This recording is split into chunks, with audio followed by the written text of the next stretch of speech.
what is it that's stopping somebody from doing it? I'd say the majority of the people probably is they don't like seeing themselves on camera or whatever.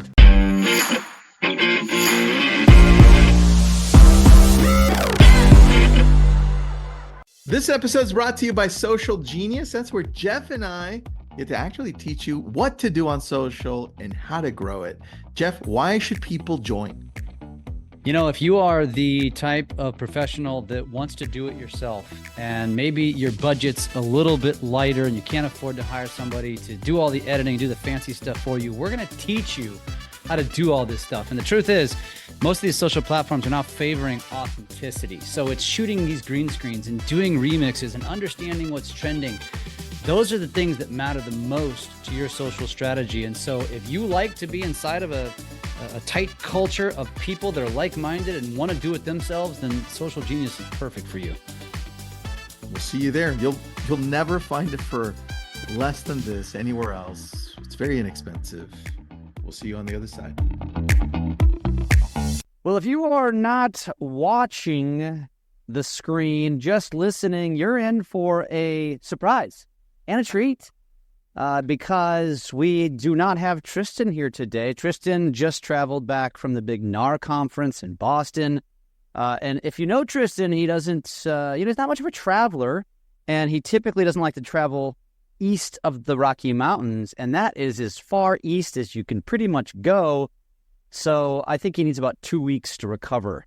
So in his stead, and because we've talked about doing this actually to Brian's suggestion, we're going to start having guests, and a different type of guest. I think most people have become accustomed to guests that, maybe well known or they have companies or they're doing something very unique.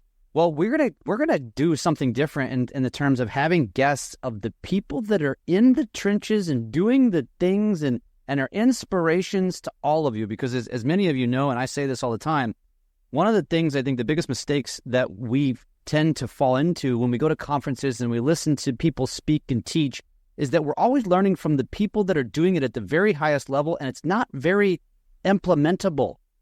And so we thought, you know what? Let's talk to some people that don't necessarily have that advantage and are doing wonderful things. And so we're going to kick this off with Brian Quinlan. You all know Brian because we shout him out every time. Actually, Brian, the unfortunate thing is if you truly are our only listener, who the hell is going to listen to this one? I don't know. I think I could probably get my wife to listen to this one, but that's probably it. Actually, you know what? I think my boy James Patton's going to listen. Yes. Well, Brian Quinlan, thank you so much for being here. And if you're not familiar with who Brian is, he has been with us for pretty much since day one for a long time. Student of the game. And Brian, the best compliment I can probably give you is not only do you apply the things that you learn, you also go out to different sources, which is smart, and we tell people all the time, don't just use one person or one platform as the place that you gain something from, because you gotta get a mix of things and then mold it into your own. And that's what Brian does a really great job of, and he's going to talk about that today. But Brian, first things first, you're an Indianapolis guy. He's wearing his Indiana pullover right now. If you're not a college football fan, then you don't know that Indiana is literally having the greatest football season in the history of their program. For real. Brian, are you born and raised in Indiana? No, actually, from Illinois. Lived there all the way through high school, and then I went to IU into college, and so graduated college in '95 and did not go back. So where in Illinois? Chicago area or? Yeah, I was south suburb of Chicago, about 25 minutes. So that makes you a White Sox fan. It does, though I was in a house of Cub fans. Really? I will attribute my White Sox fandom to the very first baseball team I played on when I was 6 years old was the White Sox. So, if it had been the St. Louis Cardinals, maybe I'd be a Cardinals fan. I think that might make me pretentious. So both baseball franchises are a miserable existence in Chicago either way. So you pretty much lose. Yeah, that's true. I like to think that Sox fans are maybe a little bit more realistic. I know the Cub fans make fun of the Sox fans because when they suck, people don't go to the games. But I look at it as, why would I spend money to go watch a horrible team? I think we're just more realistic. And I also like to refer to Wrigley Field as a 40,000 seat bar. Yeah. It's actually, not to go down that rabbit hole, but as a baseball guy, I've been to Wrigley and I've been to Fenway, and Fenway blows it away in terms of history. There's the feel. Wrigley's got it, but what they've done to the outside, it ruined it. It ruined the entire feel of that area, in my opinion. It's because it's completely been redone. But yeah, I'm a Cardinals guy, and by the way, to that point, the Cardinals have been horrible the last couple of years, and people aren't going to the games. And this is a die-hard baseball town.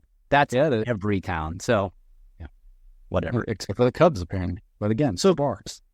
Yeah. Also, yeah, it's a thing to do, I guess. Well, congratulations on the Indiana success. And so you moved to Indiana. Where did you meet your wife? IU. We had. She thinks that we had a calculus class together because my first go around at IU, I was a secondary education major for 2 years. So she and I definitely could have crossed paths in a calculus class, but I don't remember calculus nor anybody who was in the room with me. And we had a creative writing class together our junior year, and then started dating senior year. And here we are, celebrated anniversary number 27 this year, and it's been great. The rest is history. That's right. Were you there during the Bobby Knight regime? I was, yeah. I was there in 91, was my freshman year. They went to the Final Four and lost to Duke, unfortunately. So, yeah, I had some good years at IU with basketball. Yeah. Indiana is like basketball heaven, right? I mean, that's where the movie Hoosiers comes from. And I imagine it's very similar to Missouri in the sense that in St. Louis, Kansas City, that sports are big because we don't have much else to do. Well, yeah, sports are very big here. Auto racing certainly is a big thing around Indy here. 500. Yep. I have not gotten into that. It's just, wasn't part of my upbringing and just don't really have a huge interest there. But basketball's big. And then I've been a season ticket holder for the Colts since 94. No, that's wrong. Since 2004. And, obviously there were a lot of great years in that decade. And it's not been great since then. But, people do love their football when they're good. Yeah, but basketball always seems to be a good draw. Yeah. Indiana's just one of those states that I feel like it just goes under the radar. But then again, what do they say about the Midwest? We're all flyover states. So I guess you fall into that category. So, Ryan, what's your history in the business? You are not a lifelong real estate agent. I am not. And I was a teacher for 20 years. Started as an elementary school teacher, did that for 8 years, got into middle school math teaching. And I will say my wife and I were in a good position. We had paid off our house. And so when I told her it's probably 2019 that I wanted to get out of teaching, she was surprised, didn't know that I had kind of secretly been looking around for something else to do. And she was on board with whatever it is I wanted to do. And when I got out of teaching or started to look to get out of teaching, it wasn't just real estate, honestly. And that was kind of a last thing.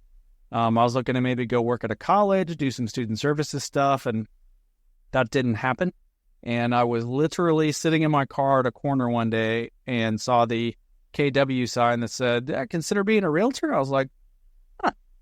We had just gone through the process of selling our house and building a new house. And so it was fresh in my mind. I still, after doing this for 4 years, I enjoy going to look at houses. I enjoy talking about real estate. And so back then it was like, you know what? I enjoy talking about real estate. And the more I thought about it, there's a lot of teaching that goes into being a realtor, I believe. I mean, I will continue to say first-time home buyers are my jam because sitting down with oftentimes kids, though not always, oftentimes people in their 20s that have never bought a house before. I mean, I'm in my element right there talking to those people. The teacher in me definitely comes out. Yeah, that's cool. So you became a real estate agent in 2019, so pre-COVID. Well, it was yes and no. Like I had attempted to pass the real estate exam in the summer leading into the 2019 school year, fully telling myself at the time, even if I pass this test, I'm doing one more year of teaching, then that's it. And did not pass in the summer. Ultimately, it was Thanksgiving break that I passed it. And, again, still, I'm going to finish out this school year. And then, of course, March 2020 rolls around, and we wind up in COVID quarantine for the last 2 months of teaching. And, yeah, I started full-time right after Memorial Day there in 2020. Really? Wow. So, I mean, not you and like probably hundreds, maybe even thousands of others, you were on the forefront of it, but there was a lot of people, teachers, all kinds of careers that went and got their real estate license during COVID. Oh, I mean, I can see why. I didn't know what I was getting into. Nobody did. And actually, I remember the beginning of COVID quarantine, and it was like we were having meetings about shift there at KW, and no one knew what real estate was going to be. In fact, I would say the majority of people I talked to expected real estate to go super slow, just because people weren't going to want others coming into their houses, and the economy in general, took a hit, of course, but real estate just absolutely went bonkers. Yeah. And I can see where a lot of people would have thought, yeah, hey, these people are making money hand over fist. Selling homes is easy right now. And, in the beginning days, I wasn't a listing agent. The way that my team was kind of formatted, they kind of put new people into the buyer's realm. And so, there was a list agent on our team who sold over 100 houses. She had never done that in her life. And here I am driving all over the place, making offer after offer. Yeah. So, I would imagine, yes, it was easy to sell houses at the time, but I don't necessarily believe it was easy for people who were brand new. Yeah. Yeah. There was different challenges. Now, so you got in during COVID when it was gangbusters, which is ironic that, you go into this massive, pandemic, and business goes gangbusters, and then you get out of the pandemic, and you actually, in theory, you would think it should be reversed, but it was the opposite. Everybody knows this by now. At what point in the journey did you say, man, I'm really going to lean into social?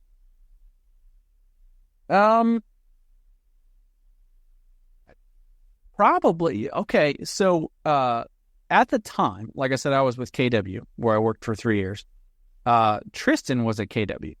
Mm-hmm. And so he started popping into my emails with lab code agents. And then, you started appearing in videos. And so it wasn't necessarily that I was specifically looking to go into social, but I do have, I guess, a bit of a background in media. And so I was never one of those people who was shy to be on camera. And so, it just started to appeal to me, because here's the thing, I despise cold calling, and I will not ever be a door knocker. And there are people who have made great careers and have great success with that, and God bless them. But that's not me. And so, to hear you guys talk what I believe would be, I describe as realistic, that this is kind of the new door knocking. It is the new cold calling. Like, this is your CRM. This is your outreach to people. That appealed to me. And, I don't mind making videos, though, obviously, as we all know, it's a challenge at times to come up with what the content's going to be. But, once there's an idea, I'm usually pretty cool with going out and doing it. And, if you watched any of my videos this year, I don't mind kind of making an ass of myself at times. I mean, maybe to a certain extent, but, it's really just comfortable. So when did I decide to lean into social media? Honestly, from the beginning, it just became more and more. So, yeah. I love it. So you and it's interesting you say that. So the thing I want to highlight from what you said, which I think resonates, and most agents would agree, that they despise cold calling and door knocking and those things. Not to say that they don't work, and will maybe always work, maybe to a degree. I think it's going to get less and less because the upcoming generations just don't tolerate it. But it's interesting that you say that. Think about when someone comes to your house now, even your friend.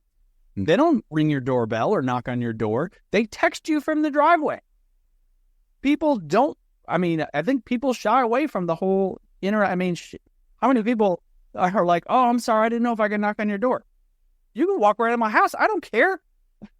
Yeah. So I find it funny that, people are still successful, honestly, with the whole door knocking thing, because most people don't want a random stranger coming to their door. Yeah. It's funny. My mother-in-law sent me a video this morning, and it was one of those parody videos that said what each generation, how they react to the doorbell ringing. And it was, boomers say, oh, I'm going to go see who it is. And Gen X says, check the door, check the camera. And millennials go hide. And Gen Z just completely ignores that a doorbell was just rang. It's just funny how, but that's it's reality. I mean, that's where it's going. Yeah. Okay. So I brought that back to the forefront because I think that resonates, and I want to drive that home. It's not just people like me and Tristan saying it. It's this. Brian is living proof of it, and more of you need to. I know you feel it, but you haven't leaned into what you need to be doing. So as you were recognizing your own disdain for these things, and you said, okay, I buy this, I believe this, what was kind of your first jump off the ledge? And by the way, you also mentioned you do not have a fear of being in front of the camera, so that helps. Yeah. What would be, before you go into the next question, what would be your response to someone who does say, I'm deathly afraid of it? How do I get over that? What's your response to that? I suppose I'd say maybe partner up with someone who, like myself, is cool with going out and making videos, because maybe, what's the fear? Is the fear that you aren't good at making videos? Is it the fear that you're bad on camera? Is it the fear that you don't know how to edit and make it worthwhile? So, that's, I guess, point number one is, what is it that's stopping somebody from doing it? I'd say the majority of the people probably is they don't, like seeing themselves on camera or whatever. So, partner up with somebody like myself who is cool with doing it, who is willing to take you out and maybe show you how to do it. And, because as you guys say all the time, the more you do it, the better you get at it. Mm-hmm. And, and I try and, I guess, bring a little realism to it, is people just don't give a shit. Make a video, put it out there. They don't care. If they want to watch it, they'll watch it. If it sucks, they won't. That's fine.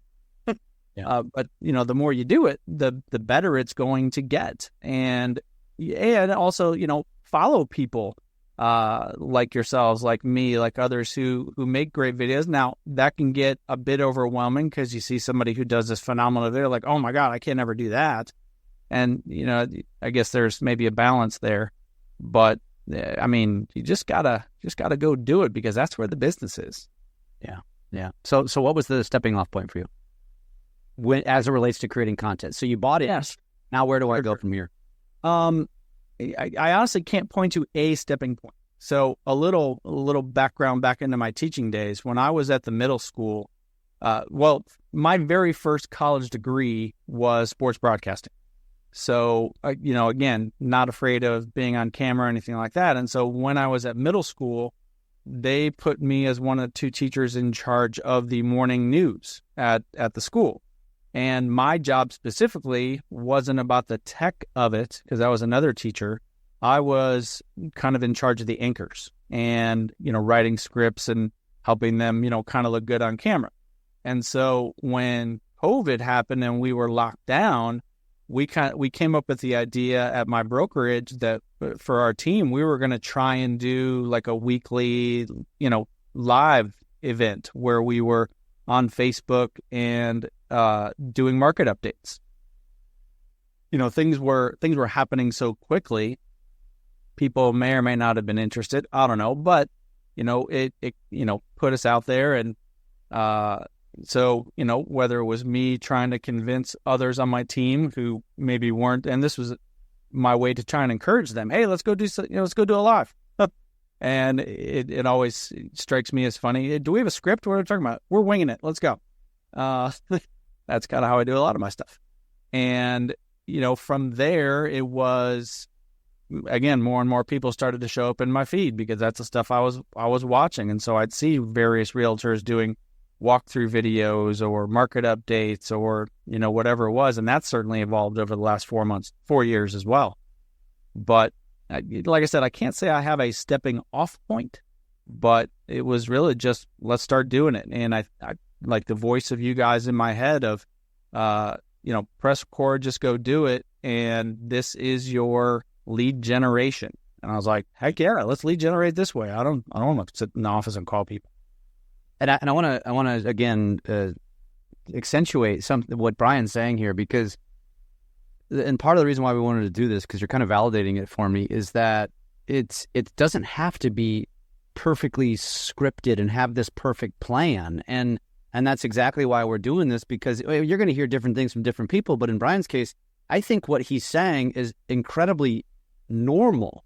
And I can relate to it, because when I went into this, it was just more of a, well, I believe that this is going to be the future. I believe this is going to work. So I'm just going to wing it and let's go and let's see what happens. And that's effectively what you've done now, or what you did. Now, obviously you've evolved. You've gotten good at this. I imagine that in your sports broadcasting background, there wasn't mobile video editing or computer video editing as a part of that. And so, but you've gotten good at that. And so I want to point that out. Like, you don't have a background in this, yet you figured it out and now you do it. And so talk us through that.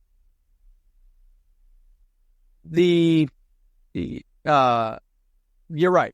There was some background in editing, but certainly back in the 90s of when I did that in college, that certainly was not a thing computer wise. But, I've kind of evolved through my teaching days I was kind of a tech guy at my schools. So people would come to me for tech help. And, I was always seeking out new ways to bring technology into the classroom. And so I think that just continued to roll over into this career. And I have often said, I'm not scared of the technology. One of the features that most tech programs have is the undo button. It is hard to fuck it up. Mm-hmm. And if you do, delete it, start over. If you do, hit that undo button, back it up, try it again, whatever. And I do that all the time. The fact that I don't script a lot of the stuff that I do, I'm just kind of shooting off the cuff. Oh, that sucked. Let's stop that, back it up, and try it again. And that's what I lean into, is the opportunity to do something again if it sucks. I'm also not necessarily afraid to put something out that just may suck and see what happens. Yeah. Well, and that, again, it validates the importance of learning that skill set, because you obviously learned that. Like, hey, I'm going to just wing it, roll with it, which is not for everyone. Nope. But those that it is for, the efficiency that editing skills provide is priceless. Yeah. And so, all right. So now you've gotten to this point, and so what was your, I would say, like, how did you learn? How did you learn how to edit a video?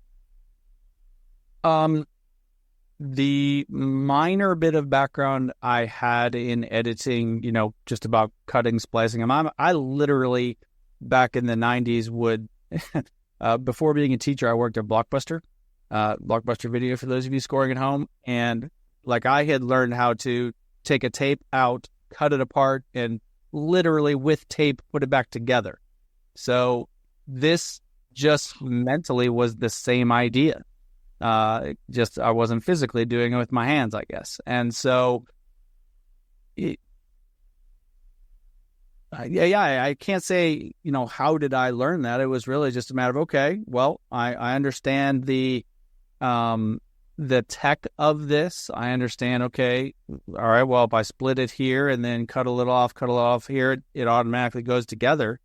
And it was just constantly playing with it, to be honest. That's a really great description, because it really, actually, I never thought of it that way. And I know I have experience in that, but it is simplistic in that regard. Yeah. And it's the same concept. Like, you don't like something? Cool. Take your scissors out, snip it, snip one side, snip the other side, and push the two together. And that's exactly what you're doing with editing. So what was that's the visual of it. If you look at the split button, it's literally scissors cutting a piece of. Good point. Good point. What was the first app that you went to when you started doing this? We tried a few things. I was fortunate to be on a team at KW with a very successful managing broker who was over the whole office, but he was also the owner of our team, so a small group. The lead agent on our team, kind of our manager, if you will, he worked in TV, and he has several Emmy Awards in local TV where he was more of a camera guy, more of an editing guy, but also fine being on camera if necessary. And so, we tried to do things maybe a little bit more professional. We had Premiere Pro. Oh, wow. And, we had a media guy on my team when I first started. Yeah. And he moved on from there, but he was a big, like his degree had nothing to do with real estate. He was all media and editing and all of that. So we had Premiere Pro. And again, it was just a matter of, well, I can probably figure this out. And after he left, about a year later, I actually took over not only as realtor, but I was also part-time media guy for our team. And so I started to kind of learn Premiere Pro. There was Descript. But again, there was so many features to that, it could take me forever to sit down and try and learn all of that. So there was a fair amount of it that was way over my head, and I didn't care to try and get caught up on it. And then CapCut came around, and I'm like, holy crap, I can do so many things here with CapCut. I'm sure Premiere Pro is significantly better, but this does what I need it to do. Yeah. And it just keeps evolving. And if you don't have the CapCut free version, you are missing out.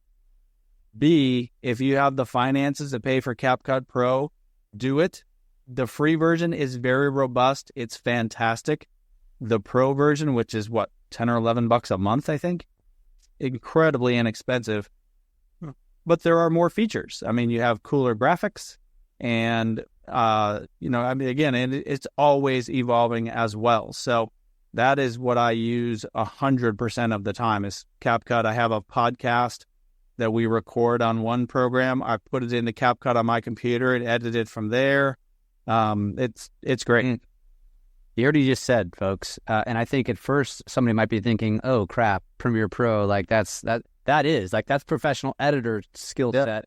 You regressed, and not really by choice, and said CapCut's perfectly adequate, and I would 100% agree. I'm going to use that, and plus it's mobile, it's easy. Premiere Pro, not that simple. If there is a Premiere Pro version on a phone, I don't know that existed.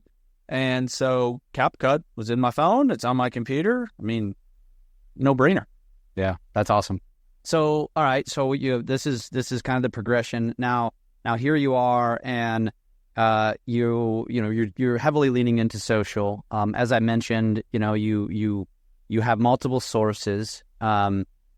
Two more questions that I want to kind of wrap this up with is, number one, what is your advice to someone who maybe doesn't have sources? They're just blindly watching things on social, but they don't actually invest in that side of their business.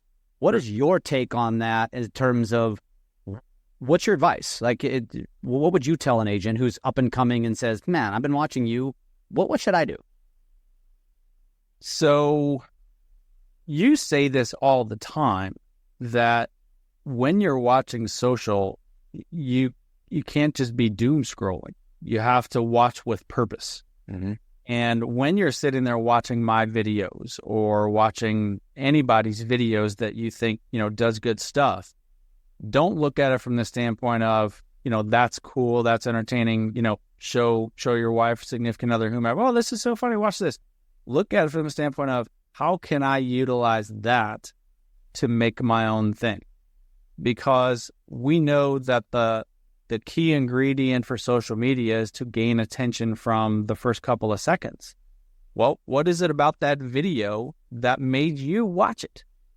And it doesn't necessarily even have to be real estate. It can be anybody. What of any video that you've seen, what is it that made you stop? And can you somehow turn that into something that you can utilize?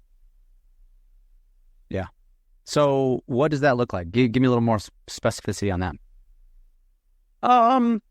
Well, like I take your videos often, whether it was, and I full disclosure, Jeff and I have been friends for a while now. I think I joined DOS back in like 2021. So, I mean, I've been following you even before we were friends for a while. And the weekly newsletter that you send out, I look at that, I'm like, oh, that's pretty cool. I'll go and utilize that video. And whether it's 100% stealing your stuff and you're cool with that, or, okay, here's the template for what I want to make into my own.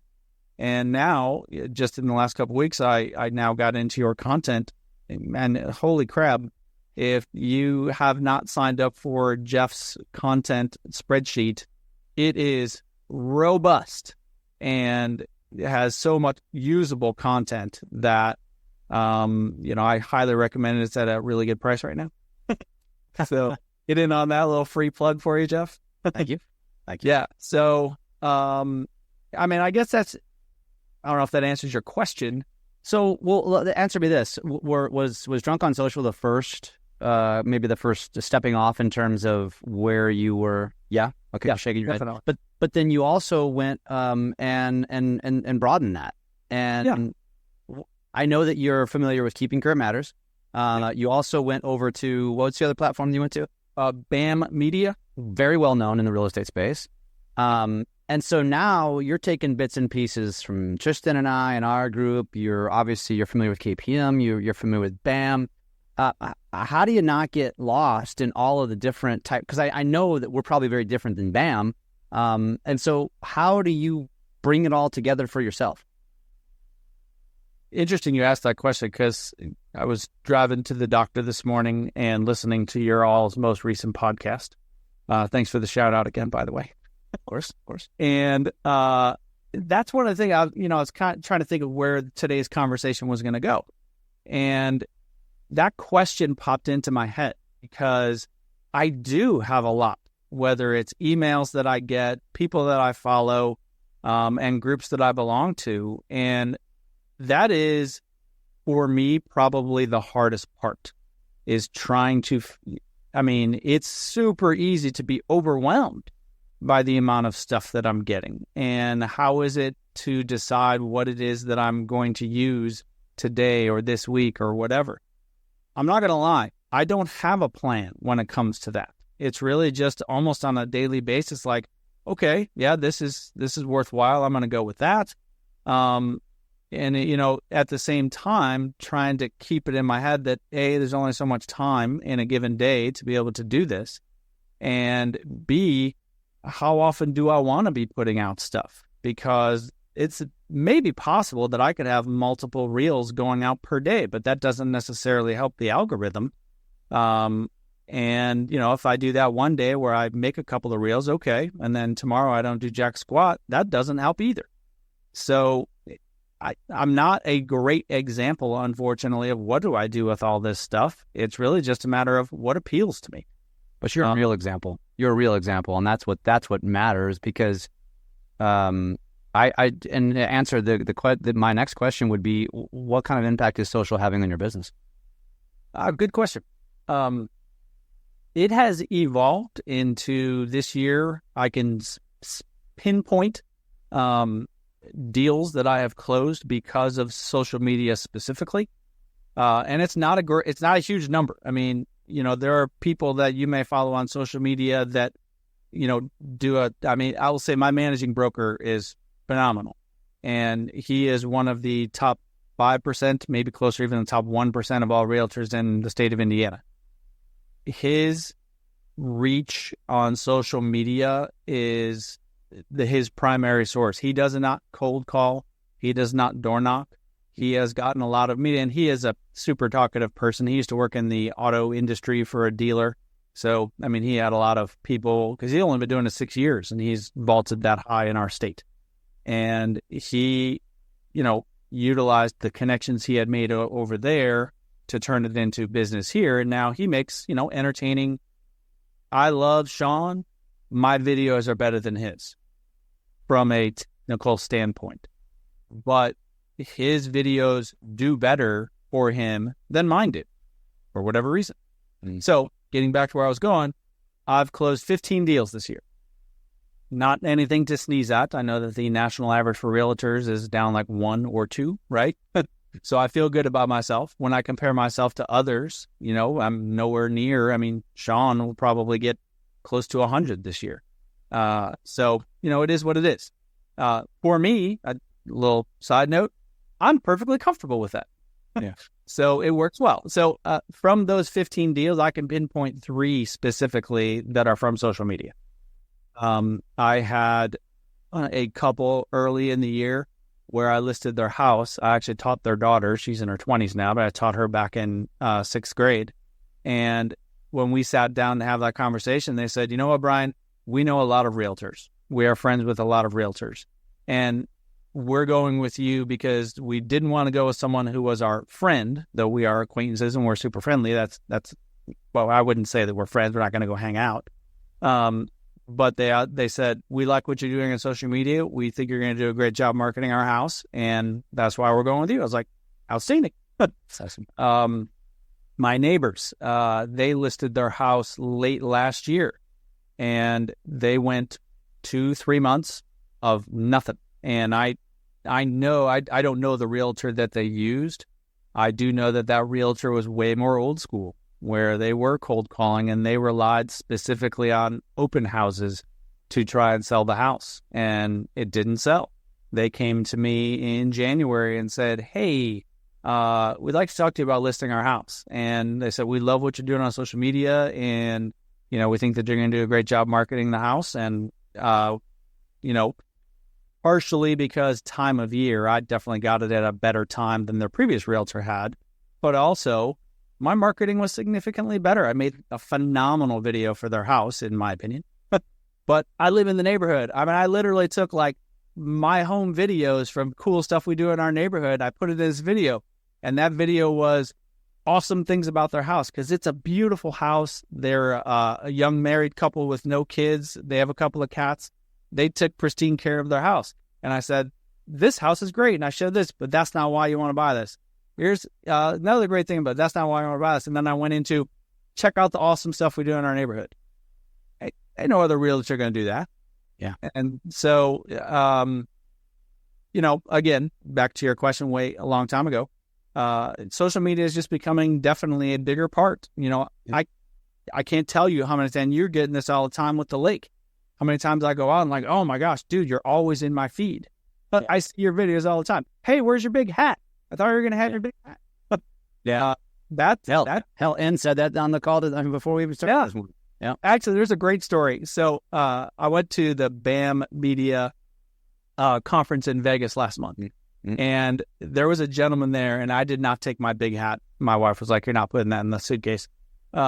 And so there's a dude there who had a gigantic hat on, and I walked up to him and I said, man, you probably get this all the time. And I showed him a picture of me with my big hat on. I said, people probably ask you, where'd you get that hat? It's awesome. And the gentleman, and that dude was from Canada. That's not at all related to the story. The gentleman standing next to him, who I'm assuming they were friends or acquaintances or whatever, he pulls up his phone, pulls up his Instagram, and he goes, dude, is this you? I was like, holy crap. He lives in Las Vegas. I was like, that is awesome. That is not business for me, but I mean, talk about, showing my reach outside of my Indiana area. That was super cool. Validation, I guess. I want to say this is that it's only in quotations 3 deals. How many agents out there would kill for 3 extra deals, or that 3 extra deals, how much of an impact would it have on your life this year? And for those of you that it would have that impact on, it's a lot. But the bigger point is your ROI is probably very strong because you've taken the time to invest more time than money into this, whereas all traditional forms of marketing probably would yield a similar result, maybe even worse, a billboard, postcards. They're all long games, right? Yeah, absolutely. Door knocking, networking, all the things.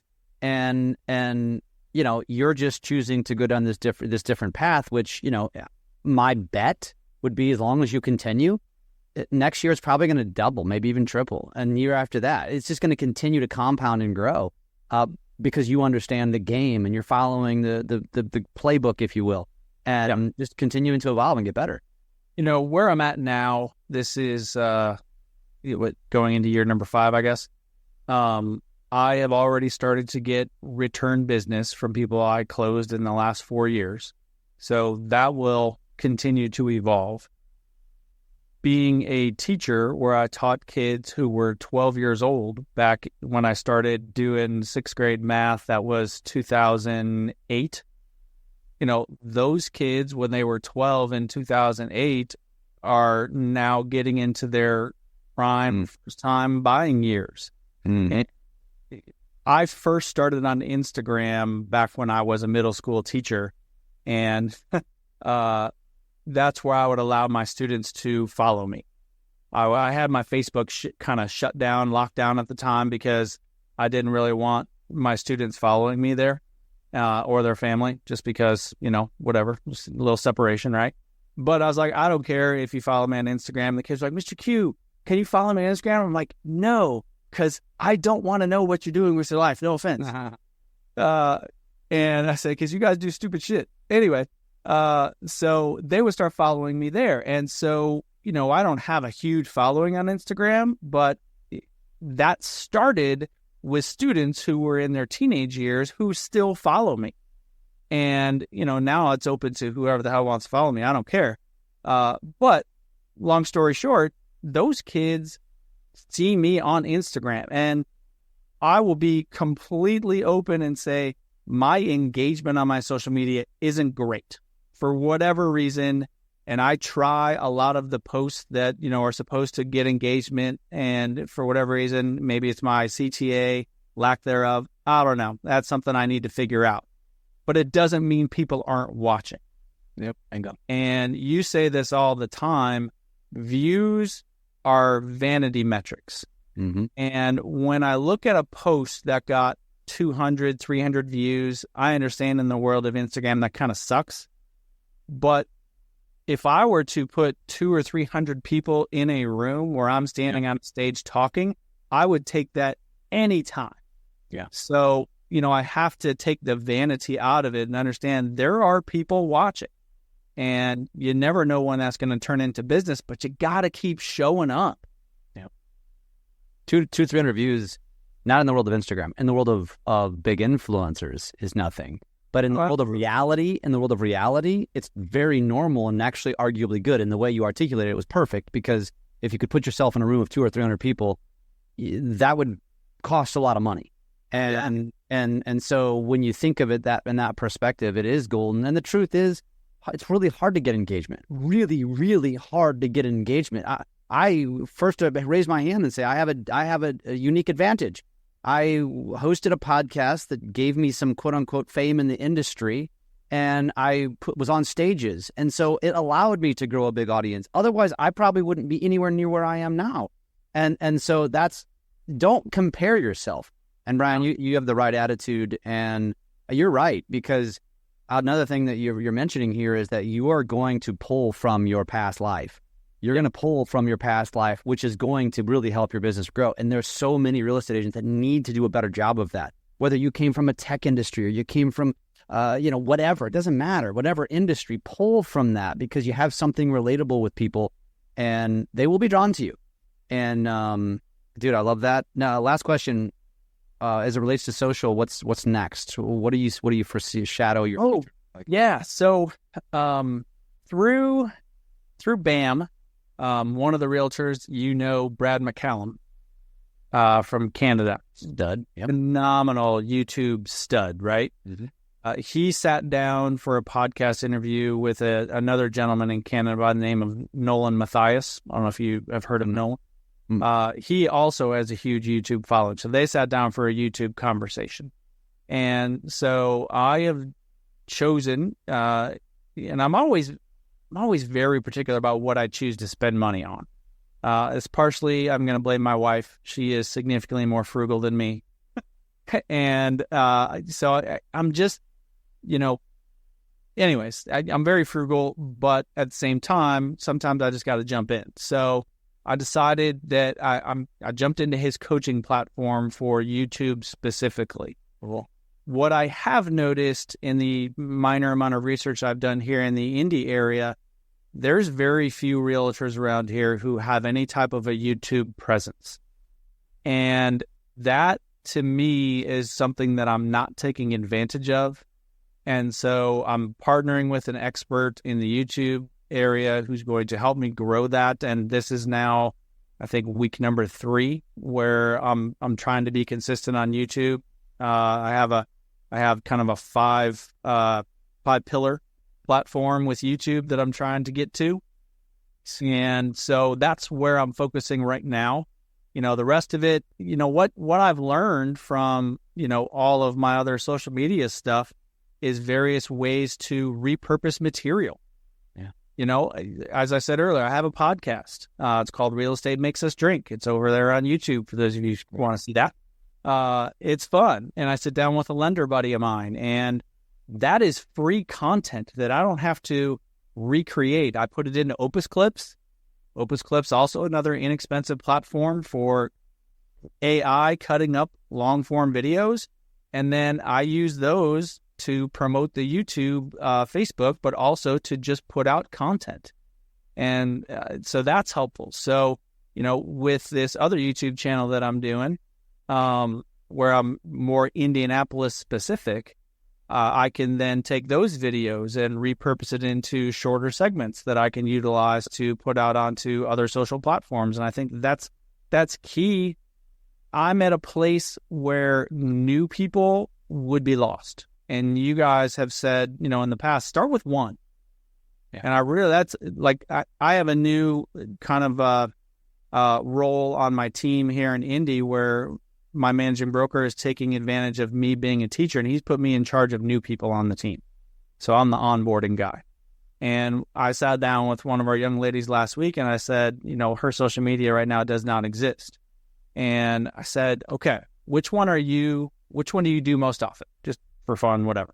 And she said Facebook. And I said, okay, great. Focus on Facebook, because that's where you have your most followers right now. That's where, you're putting out most of your material. Just get comfortable doing that. And then, of course, that morphs over into Instagram. So you're kind of doing 2 at once. But don't worry about TikTok. Don't worry about YouTube. Don't worry about anything else. Just focus on the one thing. When you get better at that and more comfortable with it, go on to something else. And so that's where I'm at a point now. I've got all that shit, So now doing YouTube, which I haven't really been doing long form, that's where YouTube comes in. But now I can take that and break it up and utilize in other areas for shorter content. Awesome. Last question. You didn't know this. There's so much for 20 minutes. What if you said, what are the 3 tools? You can only use 3 tools for your social media journey. What would be those 3 tools? And I'm sure an editing app is one of them, but you answer the question. Does a phone count, or are we just assuming that exists? Okay, I would say that's an assumption. Everyone has one of those. If you don't, you're not listening to this anyway. As I said that, it's maybe not, because some people think that they need that camera. Touché. They need that expensive camera. They need that. Okay, so a camera is a given. Correct. Okay, in whatever form that is. Yes. For me, it's my phone. And I actually bought a 360 camera. I hardly ever use it. And I'm disappointed that I spent a couple $100 on it. It's a great camera, but it's just one more thing that I got to worry about. Yeah. So yeah, camera. I would say CapCut, and there certainly are other editing apps. An editing app. What's the other one you guys use? Viva Video. I use Viva. Yeah. And they're almost identical. Mm-hmm. Correct. And I did use Viva Video back in the day, and then just settled on CapCut. For CapCut, yeah. Mm-hmm. Yeah. And I would say the other item would be a good microphone, because, there are times when I'm out without a microphone and I realize, well, that sound sucked. And, video is one thing. People will watch a video that may have bad video quality, may be poorly edited, but if the sound sucks, they will shut you off. They will scroll past you in a hurry. So I would recommend having a decent microphone in whatever capacity that is. I actually just got some new DJI mics in the mail yesterday, so I'm going to be using those. But I also have some other. Anyways, that's where I get critical of myself. It's like, oh, I can hear the popping, or that didn't sound good, and it's annoying. But yeah, so there you go. Camera, cut, microphones.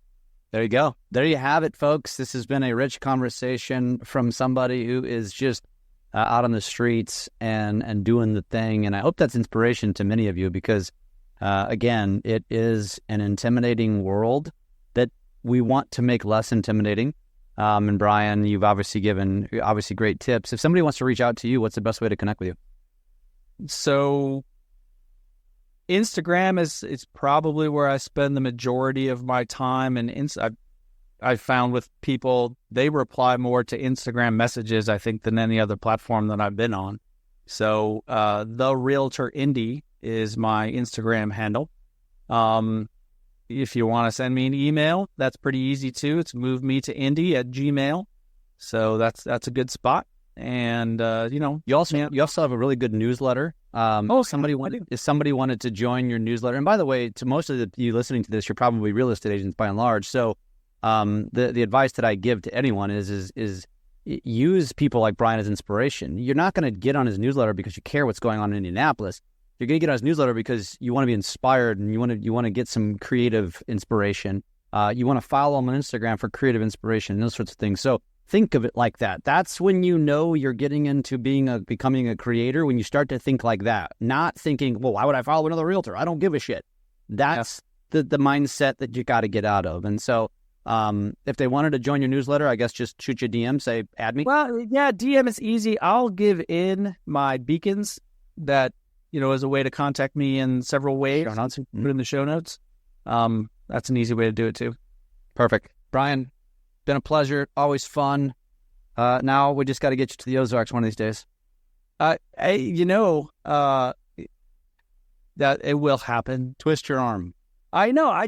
The funny thing is, I have a lake, small, of course, but a lake here in my neighborhood, and all I ever do is just float in that lake, and drink with my neighbors, which is super fun. But I've never been a lake guy, but I am so drawn to come and hang out with you in the lake.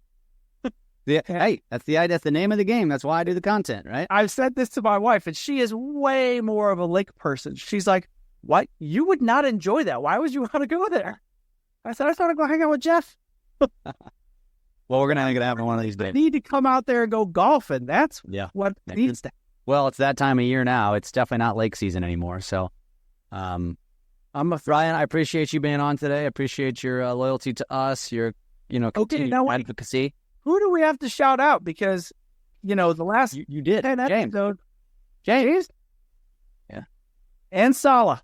You get that too. I bet Sala's not listening. But yeah, that's good. I like that. All right. I like it. Have me on, dude. This is great. Thank you, brother. Thanks for being here.